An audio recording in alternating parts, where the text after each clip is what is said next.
3000. My name's Maloney and this is the 3000 podcast. We're coming at you today from one of Melbourne's most iconic pubs, the Espy, aka the Esplanade in St Kilda. And I'm very, very happy to have with us today Gina Stirling, one of Melbourne and if not Australia and if not the world's top 50 burlesque performers. An artist or a performer? Artist, I would say, yeah. Or performer, both. I can roll with either. All right, well, I'm really stoked that you've come here today. From the deep north, you're over in the north now. You're in Reservoir, where a lot of the cool kids seem to hang out these days. So we'll talk about that, but let's start at the start. Where did you grow up? I know that you grew up in the UK, but I don't even know really where. Well, first of all, thank you for that amazing intro. What a welcome. I've got a beautiful cocktail and we're ready to go.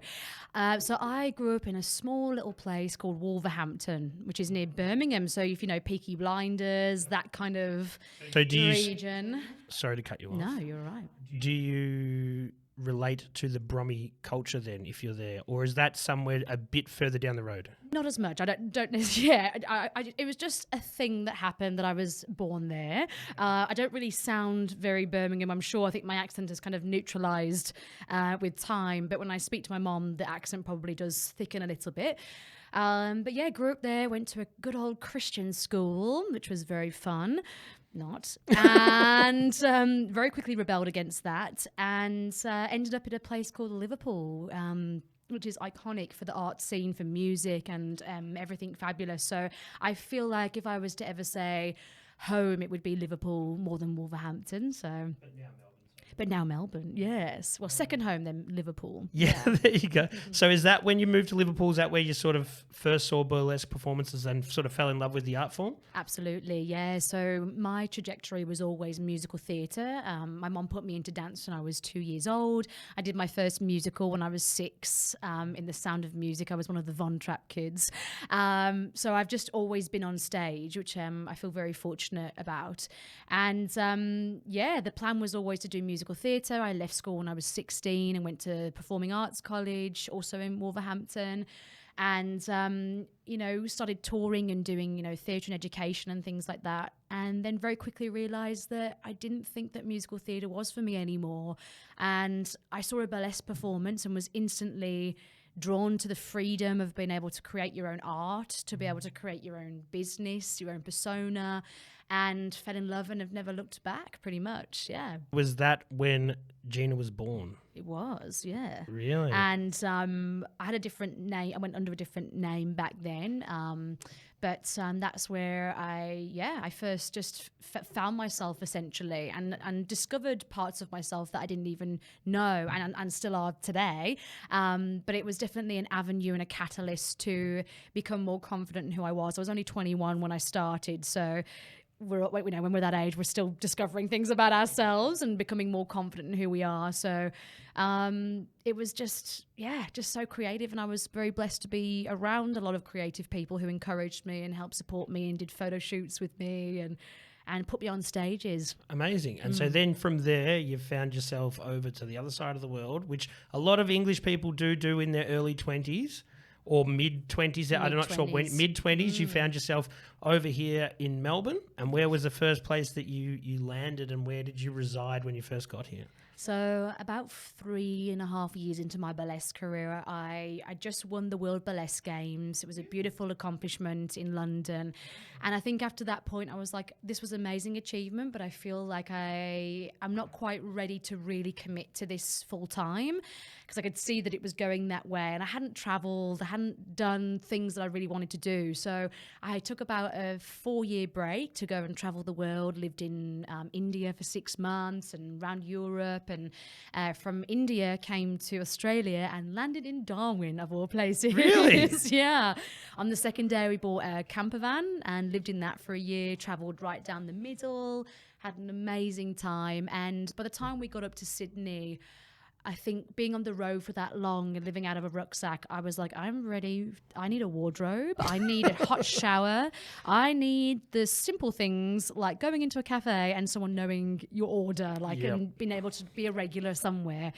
So we decided to come back to Melbourne and been here ever since. And I think I've been here for nearly oh gosh, that would be like 5 years now. Wow. Yeah, started in Richmond, actually, in Melbourne. In Richmond. And then when I first met you, you were over in St Kilda, where we are now. We're at the Esplanade Hotel, like I mentioned before, one of Melbourne's most colourful sort of areas, and you stayed here for quite a while. Good 4 years. Did you, obviously you met some great friends here and you met some interesting people. Yes. But after a while you decided that, like I mentioned in an episode with Callum, that the North was calling. Yes. And you took yourself over north. Where did you go from St Kilda? Yeah. So St Kilda was, we just happened to find a beautiful unit and it just all fell into place. And I landed a job through our dear friend Ryan at the thrift op shop, which was such a great experience because as an expat, I found that I was making a lot of friends with other travelers, and the whole reason that I wanted to start cementing my place somewhere was also to integrate with Australians as well and make some Aussie friends. Totally. So I think having thrift was probably the first time that I really started to feel a part of the community, and especially the St Kilda community, which is why it's still such special place for me and holds a special place in my heart, because having that shop was just a fantastic experience for me. Yeah. And supported me all the way through COVID and everything. And Ryan was obviously amazing to me. It was an amazing space, and I used to be down there every day. Let's see if I can remember your coffee order. It was, fuck. It was just a flat white. A flat white. It's pretty Melbourne. Yeah. It's pretty And Jess was an standard. almond latte. Yeah, that's what she would drink, definitely. Yes. But you also, not only were you doing the thrift thing there, but you were also, and this wasn't part of your job description, but I feel like you were a counsellor of sorts to a lot of people. And I used to sort of feel for you seeing you there, because you'd get all sorts of people in all sorts of stages of their life that potentially were going through some bad shit, or even just had a bad day, and they'd be like, I'm going to fucking go down there, and Gina is going to listen to my story. Do you know what? I loved it. It definitely at times, like any job, it has its challenges, and sometimes if you're not in that state to be able to hold space for people, then obviously that's a challenge. But generally, I loved it. It was character building. It's helped me to become the teacher that I am today, because I'm now teaching burlesque as pretty much is a big full part of my career. And so being able to hold space for people, especially within burlesque, where it's dealing with delicacies like sexuality and body confidence, I feel like that's all just been transferable skills that have progressed me into this stage of my life and this chapter. So I loved it, and I loved connecting with people. And I think coming from such a transient state of being on the road for so many years and having a base and being that anchor for people was really, really special for me. So so you felt like you had roots in that area straight away. Yes. With all those connections. But as like I was saying before, you felt that maybe St Kilda didn't have everything that you wanted, and you needed a more creative sort of place to spread your wings and spread my little butt cheeks. I was going to say, I don't know. spread your butt cheeks. We will use that for promo. That's good. Please do. Okay, it's a blooper right there. Yeah. St Kilda had served its time for sure, and I just started to think about getting back into burlesque. I did my first show and then COVID. So the timing was obviously not good, and the timing for everybody, it was a hard time for all of us. In some ways, the silver lining was that during that time, I got to build my online presence. I went viral on TikTok, and I was able to just really push that side of things, so that when the world reopened and when Melbourne finally reopened, I had work lined up for me. So that was one little silver lining, I guess. And I got to learn about video editing and understand my style now as an older version of myself after having a 4 or 5 year break. So that gave me that time to make costumes, and then when I was just ready to go, I was like, right, let's start gigging. So you make your own costumes for a lot of that stuff? A mixture, yeah. So I made a lot of my costumes during COVID. So sometimes I'll buy like a base and then I'll embellish it myself with rhinestones and everything. And sometimes I have things made, or I'll buy couture pieces or designer pieces, mainly fetish pieces like PVC that I love and I could never make myself because it's so intricate. A real mixture. But we're a very crafty community, the burlesque community. We love gluing rhinestones and sewing things. And is it a very sort of friendly environment? Did you find that after you came full circle and you had a break that you wanted to re-enter that community here as a performer, were they welcoming? Absolutely, yes. Something that I am so proud to say is that the Melbourne burlesque scene is stunning. And from my experience and the interactions that I've had and the friends that I've made has just helped me to blossom and become more integrated with the Melbourne community. I was very lucky. The one show that I did before COVID was an online show, and the school Bottoms Up Burlesque and Pole in Brunswick saw me and asked me to be a teacher. So that was my first teaching job. So that was another great way to integrate and meet the students and meet the people who had similar interests to me. And then later on, I also joined Maison Burlesque, which is the main burlesque school here in Richmond. So being a part of the schools was another great way to meet people who are in the scene. And you're thriving on teaching them, and you love to see people progress, and they're obviously looking up to you, and you are a mentor to them of sorts. Yes. Did you have mentors when you were growing up, or were you kind of like DIY, you figured it out yourself? Back in the day, DIY for sure. I'd Really? never been to a class. I just saw it and went for it.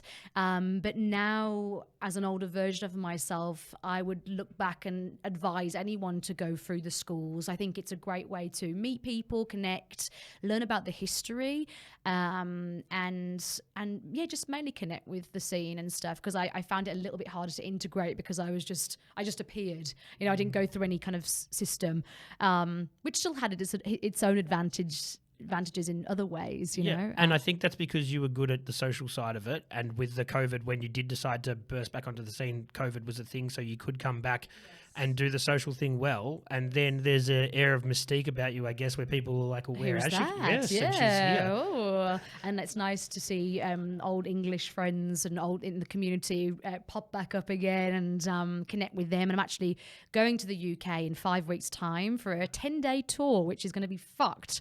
So how many shows are you doing in 10 days? I'm doing the festival there, which is Hebden Bridge Burlesque Festival, which is going to be lovely because it's one of the first festivals that I did nearly 8 years ago, and I won the Legend in the Making competition there. So it's done like a full 180 turn, 360, 180, I don't know. You're doing some That's sort why of... I left school. I don't know maths. But going back again and being able to be there as this new version of myself and a new version of my performance element will be a really sentimental feeling for me.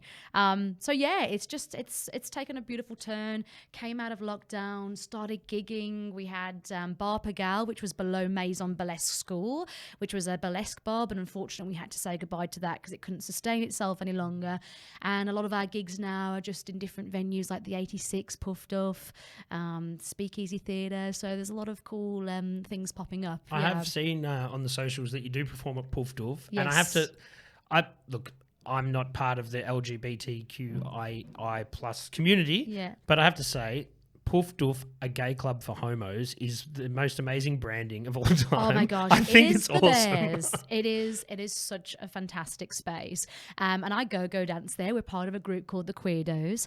And Ruby Slippers is an incredible influence and performer here in Melbourne. And they have done an amazing job of getting more representation into that space.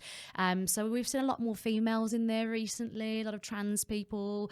And it's been a non-binary, and it's really been fantastic to see a bit more of a range of clientele in there, and it just goes off. It is the amazing. boys love it. The boys love it Because even though it is puffed off and it is very inclusive, but I think it's predominantly males. Has been, yes, yeah. Whereas now there's definitely been a big mix, which has been great to see. Yeah, awesome. And so while we're talking about that sort of lifestyle, you have announced that you are part of the queer community. If you want to touch on that. Of course. So kind of touched on it before. I grew up in a Christian family and in a small little place called Wolverhampton, and we didn't really see or know anybody that was gay.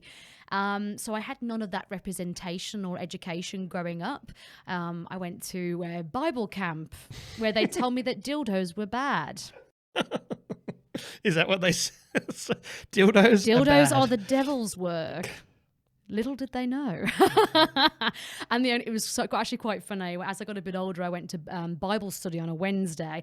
And the only reason I went was because I fancied one of the guys who went there. And I was like, surely he thinks this is nonsense. And no, little did I know he was well into it. And I was like, we're clearly not going to fuck here. This is not happening. I thought this was our moment to have a little cheeky one out back, but it just wasn't that way. But yeah, so growing up in that environment, luckily my mom and dad were very, my dad's passed, but my mom is still very Christian, but they've never fully forced it upon me. I didn't come out until later on in my life, about 2 years ago. So, I've been in hetero relationships my whole life, and I didn't know any different. But I think underneath everything, there's always been a part of me that's felt unexpressed. And that's probably why I've always been so drawn to burlesque, with the freedom to be able to express one's sexuality and being around such a vibrant, open environment has really encouraged me to come out and to be who I am. So I'm forever grateful for that. And do we put labels on it, or you're just part of the queer community, or do you associate with one specific kind of part of that? Like, I love queer. I think it's a really broad term that can mean anything, and that's just where I'm sitting. I think that I'm attracted to people, not gender. And so, I just like people and think they're sexy. Yeah. And their personalities. that's awesome. Yeah. So now let's just talk about quickly. You've moved to the north. We know that there. Only 4 months ago. I love it. Really? Is that yes? Okay. For what you get for your money, like I think I pay an extra $10 a week, and I've got like bigger space, a garden for my dog Toby. Yes. And it's lovely. It's a little bit further out, so I probably need to invest in buying a car soon. That's the only thing I'll say. But that's hopefully coming in the next couple of weeks. I'm going to be buying a friend's car. And then I think everything's going to just be smooth from there. It's pretty. Got the 86 tram. Well, that's what I was going to say. It's pretty Melbourne to not own a car.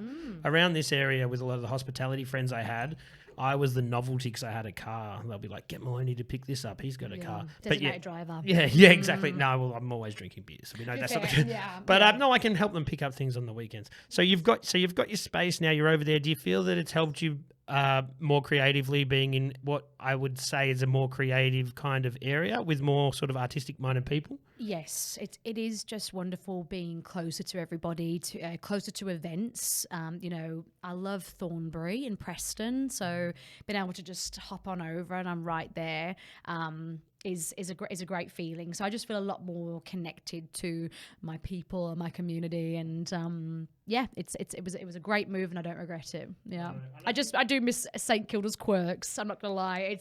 I think as you know, it will always hold a special place in your heart, and it gets such a bad rep, and I hate that. I'm like, but Reza gets a bit of a bad rep as well, and I think anywhere you go, someone will have had a bad experience. And there's positives and negatives about all sorts of areas. But do you see yourself staying there now for the foreseeable future? That's where you want to be? Absolutely. Yeah, definitely Melbourne, definitely Northside, and don't want to go anywhere for a long, long time. Could you see and I'm a little bit Melbourne biased because of where I'm from and the whole podcast, but could you see your career taking off the way that it has if you were in another city? And if so, where do you think that would be? Specific to Australia? Or anywhere, really. Like, I don't know. Like, there's a big scene, I think, in Berlin, isn't there? Oh, but yes, Europe is great. I guess the one thing about, the one advantage about being a burlesque artist in the UK is that you're so close to Europe, and there are so many incredible festivals on constantly. So, and you can just hop on Ryanair for, I mean, back in my day, it was £20, but it's probably not anymore, but still it's cheap. You can be in Paris for the weekend. So there's definitely a lot of advantages there, and Melbourne and Australia is obviously we're quite far out, so that would probably be somewhere that I would be intrigued about how my career would go if I was back in the UK now, and how I would evolve from there. But I'm at this stage now where I can travel a lot. Obviously, we are free to be anywhere in the world now. I'm traveling interstate pretty much every month. I'm going to the UK, and hopefully next year America. That's the next step. There's a big scene over there, is there? Massive, right. Yes. Yeah, we have this great festival called the Beehoff, and to be on that stage would be a highlight of my life if I could get on there. Yeah. One question that I always had in my mind, and I feel like with people that perform like yourself, you're obviously you're in good shape. Your body's working all the time. Do you have to exercise, or is it just because the full workload keeps you sort of toned up? Look, I'm sure a lot of people go to the gym. I have never been a gym person in my entire life. I've had 2 subscriptions and went once, probably both times. I hate the gym. No, I walk my dog. I teach every week and I perform. So that's pretty much my exercise. I eat what I want. Really? Yeah, like I love food. I'm never going to, I don't want to ever let being naked jeopardize my relationship with food, especially coming from a eating disorder background in my teens. Oh, right. Okay. So coming through that journey in burlesque and being on stage and accepting my body in all stages of its life. And that's why I'm a life model as well, because there might be a day where I'm like, oh, I'm feeling really, we all have it, feeling gross today. And I still have to go out there and be naked and be seen. It's a reminder to be gentle with ourselves and accept where we are. Is and it that's okay. Is it confronting seeing the photos sometimes when you're there and you sort of think you might have a certain pose and then you see it and you're like, is this how they're seeing me? I know it's not going to say it's not beautiful, but I guess that you might be taken back sometimes and realize, oh, I didn't know that I was going to look this way today. I felt, yeah. Absolutely. I think we all have that imposter syndrome, self-doubt or insecurity. I literally did a photo shoot the other day and I wasn't feeling my best self. And I looked back on some of the photos and I was like, oh no, my belly looks this way. And you just have to be really kind to yourself and gentle with, just with where you are in your life and in your body.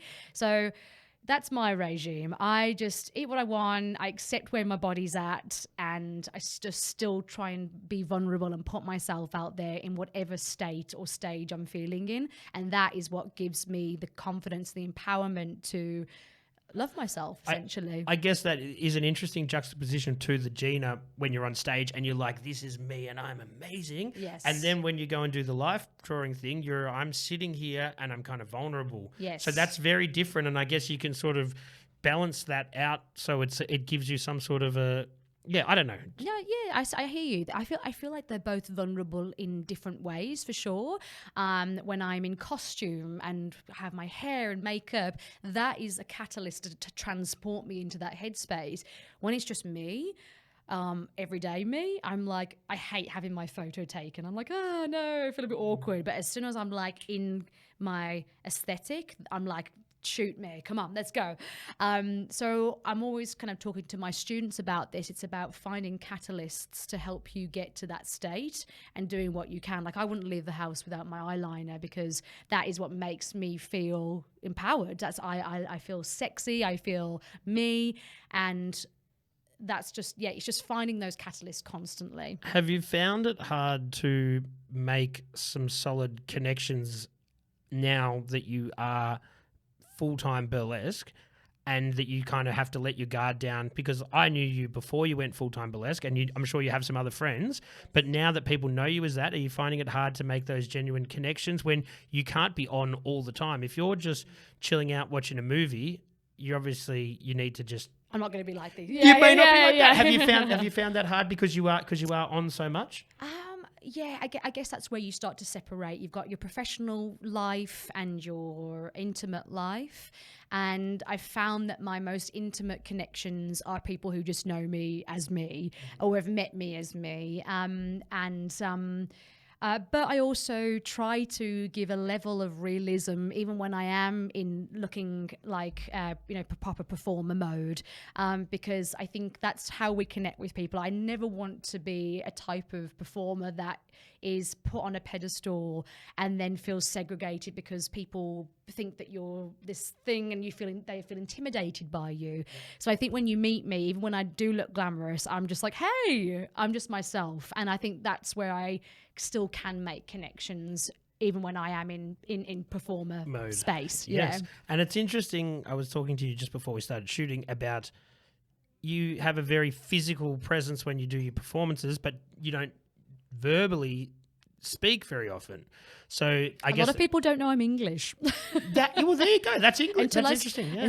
Until I started doing online reel tutorials and I give monthly advice. We're currently on Marketing March, so check it out on Instagram at the Gina Stirling. And until I started talking on reels, people were like, "Oh my gosh, you're English," because not a lot of people watch stories these days. So, and I did do a lot of talking on there. So, and I think that also helps give the humanity in seeing someone online or on stage, and it brings them back and helps people relate with them because they're seeing just a normal person. That is, that just happens to be a burlesque performer. Totally. You know? And while we're talking about normal people, when you do your workshops, I guess look, the world's come a long way with body positivity in the last few years. You see people of all different shapes and sizes, I guess all different sexualities or genders or whatever. Yes, and cultural backgrounds. Cultural backgrounds and yes. everything. And that's pretty cool. And I guess it must make you feel pretty good when you get to help those people find their inner burlesque performer or inner sexy, I don't know how you would... what you would call it. I think you're right there. Okay, yeah. so, and then helping people of all shapes and sizes or cultures or backgrounds or whatever find their inner sexiness, and that must be very rewarding for you. It is so rewarding, and that's why I love being a teacher. I get to do workshops all around the country. I'm going to be doing a workshop in the UK when I'm over there, and I just love helping people and showcasing that I've been through a similar journey and I'm still on that journey. I think no one's ever 100% always okay with themselves, and being a part of that and being able to shed whatever advice that I have. And I also like going to other people's workshops because you never stop learning. So I'm always learning and always trying to help as well. Yeah, and so I'm sure these people reach out to you and they say, "Look, Gina, I've been to a few of your classes and I actually felt empowered enough to do my own performance," or even just something in front of their partner or whatever it is that gives them that inner vibe. And that must be extremely, like, you must be like, kicking I'm like, goals. go get it. Go get that sexy time. Have you seen any of your people that you've been to workshops go and actually perform? Have they turned? Yeah? Yes, Amazing. Yeah, so a big part of Maison Burlesque where I teach, it's helping people do solo development. So we do 8-week courses where we do group work, and generally we have about 14 people per class. So they can get a little bit of a taster, and then they perform at Max Watts at the end of it, which is such a great show. We're a huge school, so we have to do it in 2 shows. Yeah, it's a big venue. It's got the mezzanine there. So that's where the changing room is. We have everyone get changed on the mezzanine, and then every time we fill it with however the capacity is, we fill it. It's an amazing experience. And seeing them go on stage and strip for the first time in front of a massive audience is... I get so emotional at the showcases because I just remember that first time that I debuted my first ever burlesque act 10 days after my dad passed away. And so it's always been a very potent and meaningful experience. So to witness that through people and get to experience that again through people is just so heartwarming. And then we also offer a solo development course, so I do private mentorship when I work with people individually and help them work towards their solo experience as well. Yeah, awesome. So you did mention your dad then and your family. Obviously, I'm presuming that they're you said your dad had passed, but yes. Your mum is extremely proud. I'm presuming, even though she's come from a Catholic background, I'd say that she's probably proud of her daughter just doing what she wants to do and monetizing it and living her best life. Is that correct? Yes, I'm very lucky. Even before my dad passed away, I was debuting this first ever act, and his carers were talking to him. It was like, "Oh, maybe you should go." So he even was contemplating to come, which probably would have been a bit weird, your dad seeing you strip, but it was the intention that he was trying to show his support in some way, which is lovely. And back in the UK, my mom was at every show. Like, she came to all my competition, and she'd come to as many as she could. So she's always been my biggest support. She would drive me for hours to auditions and to rehearsals, where she'd sit in the car for 3 hours and then drive me back. So she's been a massive part of why I am who I am. And even when I came out, she was amazing. She had questions and she had to understand it, but overall, she's her response has been beautiful, and I've been very, very lucky. Yeah, that's awesome. So you're obviously doing this full time. There's different avenues, and like anybody in 2023, there's people have not just one revenue stream. So you've got your performance, which obviously, you make money from. You've also got your workshops, but you've also got some online paid content, if that's what we call it. Absolutely, yeah. So sometimes when I do my private tuitions, they may not just hire me for burlesque act development. It's about how to be a full-time artist and about marketing and business opportunities and how to monetize the love of their work and art. And part of that is what you said, having multiple income streams. And I think that's been a massive understanding after COVID, realizing that when one's gone, if one goes, you've got always something to fall back on. And obviously savings, always have savings if you can as well. Have a fallback always. Savings is good, but 2 years of things not being open, that's tough. No, true. Yes, after, if you can, have a little safety blanket if you can. Yes, I've got my teaching, I've got live modeling, I've got modeling, I've got performing, and then I've got my OnlyFans as well, which has been really, really beautiful. Another way to explore my sexuality. I go as far as I want. I don't have anyone pushing me. I know my boundaries, and they're clear. And I have a great time on there. I connect with people. It's very sex positive. It's a great way to get paid for content as well, because often, as you've always done online things as well. Maybe not OnlyFans, but you've always done your trivia and everything. We often don't get paid for a lot of that. So being able to have a subscription site, whether that's an OnlyFans or a Patreon or something for artists, I think is really, really valuable. And even if you don't want to do OnlyFans, Patreon is, am I saying that right? Patreon, like patron, but with your Patreon. I think. And that's a great platform because you can, people can subscribe to you, or you can do it on your own website as well and do it there and have people subscribe to get, backstage footage or unseen things, and it does bring in a bit of cash, which is great. Which is what we all need if we're following our passion projects. For sure. I still have no idea how I'm going to make any money out of this, so I might have to talk to you in a mentorship something. Sure, you can hire me anytime. So look, we've talked about the positive stuff. Obviously, when you put yourself out in the public eye a fair bit, there must be some sort of, and I'd be remiss if I didn't bring it up. Is there any sort of negative that comes that way from the social stuff? Is there people that sort of say shit that you don't need? Obviously, you can block them. Yes. But is there any sort of negative stuff that you've faced by putting yourself so out there? Because let's be honest, you put yourself right out there. I'm very out there. Yes, I'm very, very, very out there. Yes, of course. Like any industry, you're going to face some backlash. And a lot of it is just sexuality shaming. Really? Yeah. So it's not, it's so big. Okay. Sorry. Coming from men as really? well. Really? So they think that you're owning your sexuality too much and that you need to pipe down. Is that what they're saying? That's like, it's almost too much. Yeah. To be honest, I'm very lucky. I overall haven't had too many bad experiences, and the few encounters that I have had, they've directly messaged me, and if I felt that this is someone who generally wants to learn, I have given them my time. We've had a great conversation and we've come through at the other end, maybe still not quite understanding each other's lives, but with a beautiful interaction. But then you kind of, as you learn, you kind of realize who doesn't really want to learn. They just want to throw at you, and that's where the block button really comes in handy. And I tell everyone, just block. It's not worth your mental health to put up with other people's trauma, and that's just their shit that they've got to deal with. Yeah. And I'm just going to keep doing what I do. And I guess there would be a huge reward if you could take somebody who's taking a really negative stance and turn them around and actually push them in the right direction, but I'd say that's probably few and far between. It's the rare ones. And I'm sure there's been times when people have approached me with anger that maybe I could have had a breakthrough with them, but also I'm a busy person. How much can I, it's up to that individual to educate themselves in some way. But if I can educate, it's when I, just by putting myself out there and showing that this is a way of living and this is one aspect of how someone can live their life authentically and happy. That's what it's all about. See, now we're pretty lucky that we live in this day and age where we can do whatever we want to do.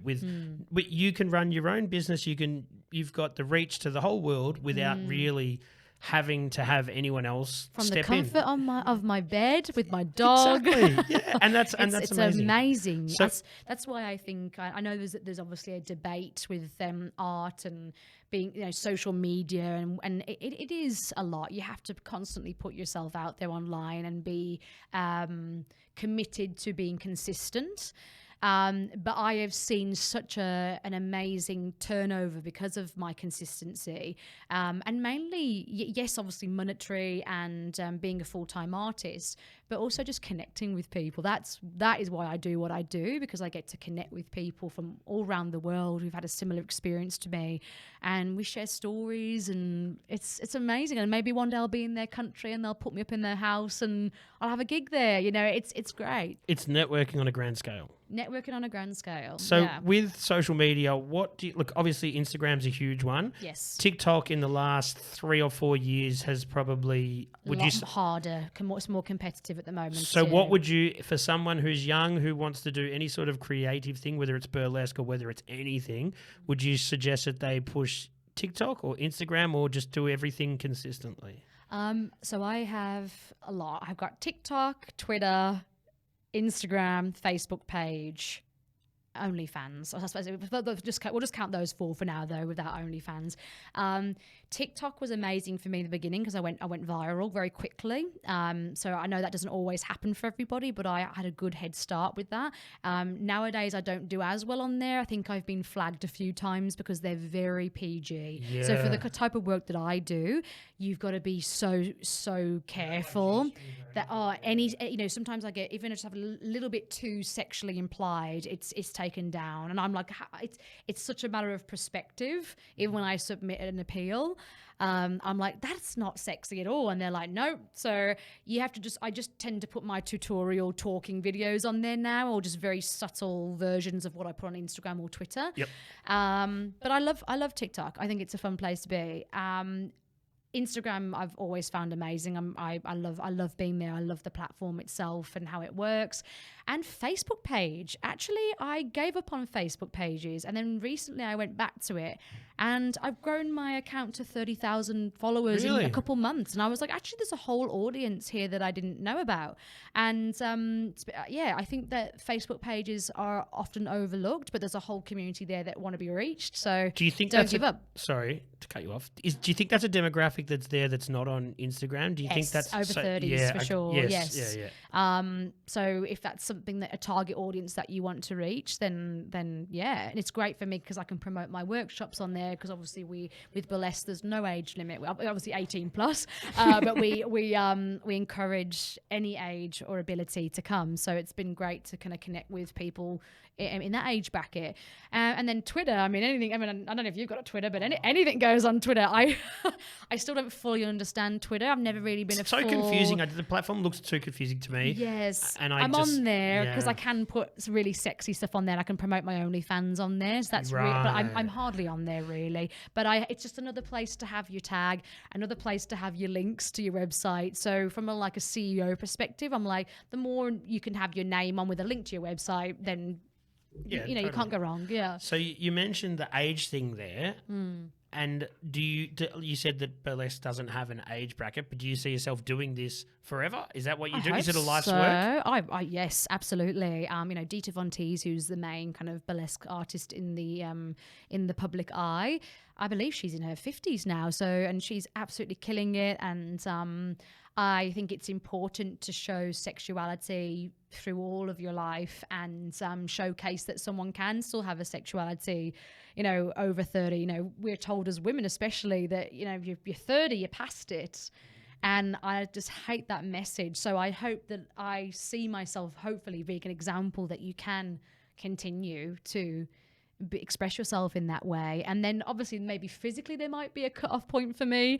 I pulled my hamstring the other week and I was like, oh yes, this is difficult. Yeah, now. I haven't even thought of that. Injuries, like I see tough. Yeah, so that how does that work when you've got a gig booked in, but you might roll your ankle in something, but you just got to push through? Look, I'm very lucky. I've got a few selected performers that I really admire and have great work ethic, that if ever I can't do something, I'll always put these names forward or new performers forward. So it's good to always have a backup of people that you trust and that you can, swap gigs with if you need to. But for example, I was at Adelaide Fringe the other week, and I went too hard down on a splits on the first day of my season, and had to go to physio and was pretty sore for the whole time. But I was like, I want to keep going because I'm here for a show called Grit, which we've worked really hard on, and I just had to kind of pull through but just do everything at a little bit more of an eased pace. I guess, and you've got different routines or different ways that you can tackle it. You customize, Yes. So if, like, for example, the routine that I was doing, that I did the splits on, I had to take the splits part out and just stay upright for the whole thing. So there's ways to adapt it that you can change it. And it's always good to know a circus performer because they're amazing at knowing how the body works, and they can give you some physio and But you don't go to the gym though, so you've just got to. I went to physio. I went to a physio. That's okay. Yeah. So I'm like, what am I going to do? But yeah, physios are amazing. You need to have your body massaged frequently, and and just take care of your body. Yeah. Well, look, that sounds like any sport or any career. When you want longevity, you've got to sort of adapt, and you've got to figure out how to make this work. And like an athlete of some description that wants to continue their career have to change certain things that they do in certain ways. Absolutely. And there's no expiry date on it. You just maybe do some different stuff. Yes, and I think that's the thing. As dancers, we've always been told that there's a cut-off point. Whereas with burlesque, which is why I've always been so drawn to it, is that you just adapt and you keep going. That's why I'm really pushing the teaching side of things, because that is something I can always do. Even if I'm not performing as much later on in life, I'll always have that to fall back on. Who are some Melbourne burlesque performers that you think that people should look out for? Who's someone that you're really loving at the moment and people that should keep an eye on? So anyone who knows me, who's watching this, you know who I'm going to say, and it's Ivana DeLune. She's my bestie. We have a double act together where we scissor for 16 counts of a bar of music. So definitely worth coming to see that.